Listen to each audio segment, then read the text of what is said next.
اعوذ باللہ من الشیطان الرجیم بسم اللہ الرحمن الرحیم۔ السلام علیکم، ادب لائنز میں خوش آمدید۔ ناظرین، ویڈیو شروع کرنے سے پہلے آپ سے درخواست کی جاتی ہے کہ چینل کو سبسکرائب کریں اور بیل آئیکن کو پریس کر دیں تاکہ آنے والی ہر ویڈیو آپ کو بر وقت ملتی رہے۔ بسم اللہ الرحمن الرحیم۔ السلام علیکم ناظرین، امید ہے آپ سب خیریت سے ہوں گے۔ آج کا ہمارا ٹاپک ہے تلاوت قرآن مجید فرقان حمید کی فضیلت۔ قرآن مجید ایسی زندہ جاوید کتاب جس کی حفاظت کا ذمہ دار خود رب العالمین اللہ کریم کی ذات عالی شان ہے۔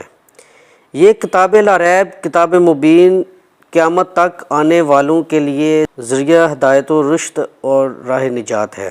حضرت عثمان رضی اللہ عنہ سے روایت ہے کہ رسول اللہ صلی اللہ علیہ وسلم نے فرمایا، تم میں سے بہتر وہ شخص ہے جو قرآن کریم کو سیکھے اور سکھائے۔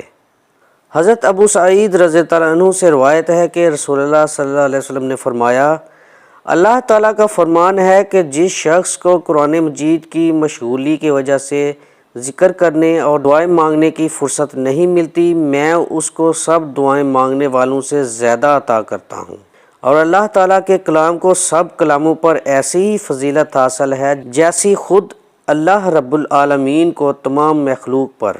حضرت عائشہ رضی اللہ عنہا سے روایت ہے کہ رسول اللہ صلی اللہ علیہ وسلم نے فرمایا، قرآن کریم کا ماہر ان ملائکہ کے ساتھ ہے جو میر منشی ہیں اور نیک کار ہیں، اور جو شخص قرآن مجید کو اٹکتا ہوا پڑھتا ہے اور اس میں دقت اٹھاتا ہے اس کو دوہرا ثواب ملے گا۔ نبی اکرم صلی اللہ علیہ وسلم نے فرمایا، قیامت کے دن صاحب قرآن سے کہا جائے گا کہ قرآن مجید پڑھتا جا اور جنت کے درجوں پر چڑھتا جا، اور ٹھہر ٹھہر کر پڑھ جیسا کہ تو دنیا میں ٹھہر ٹھہر کر پڑھا کرتا تھا، بس تیرا مرتبہ وہی ہے جہاں آخری آیت پر پہنچے۔ نبی اکرم صلی اللہ علیہ وسلم نے فرمایا، جو شخص کتاب اللہ کا ایک حرف پڑھے اس کے لیے اس حرف کے عوض ایک نیکی ہے، اور ایک نیکی کا اجر 10 نیکیوں کے برابر ملتا ہے۔ میں یہ نہیں کہتا کہ سارا الف لام میم ایک حرف ہے، بلکہ الف ایک حرف، لام ایک حرف اور میم ایک حرف، 30 نیکیاں۔ نبی اکرم صلی اللہ علیہ وسلم کا ارشاد پاک ہے، جو آدمی قرآن مجید پڑھے اور اس پر عمل کرے اس کے والدین کو قیامت کے دن ایک تاج پہنایا جائے گا جس کی روشنی سورج کی روشنی سے بھی زیادہ ہوگی۔ اگر وہ سورج تمہارے گھروں میں ہو، پس کیا گمان ہے تمہارا اس شخص کے متعلق جو خود عامل ہو۔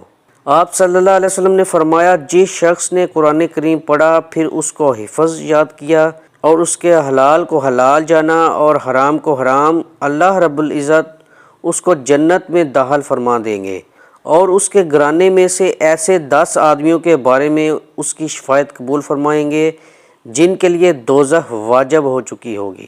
سبحان اللہ۔ نبی اکرم صلی اللہ علیہ وسلم نے فرمایا، قرآن کریم ایسا شفیع ہے جس کی شفاعت قبول کی گئی ہے، اور ایسا جھگڑالو ہے کہ جس کا جھگڑا تسلیم کر لیا گیا ہے۔ جو شخص اس کو اپنے آگے رکھے اس کو یہ جنت کی طرف لے جاتا ہے، اور جو اس کو پس پشت ڈال دیتا ہے اس کو یہ دوزخ میں گرا دیتا ہے۔ وضاحت: قرآن مجید اپنے پڑھنے اور عمل کرنے والوں کی شفاعت اللہ رب العالمین سے کرے گا، اور اللہ تعالیٰ اس کی شفاعت قبول فرمائیں گے اور جنت کا وارث بنا دیں گے۔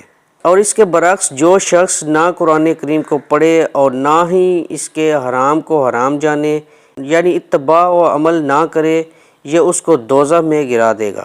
ایک اور جگہ پر نبی اکرم صلی اللہ علیہ وسلم نے فرمایا، جس آدمی کے دل میں قرآن مجید کا کوئی حصہ بھی محفوظ نہیں، وہ بمنزلہ ویران گھر کے ہیں۔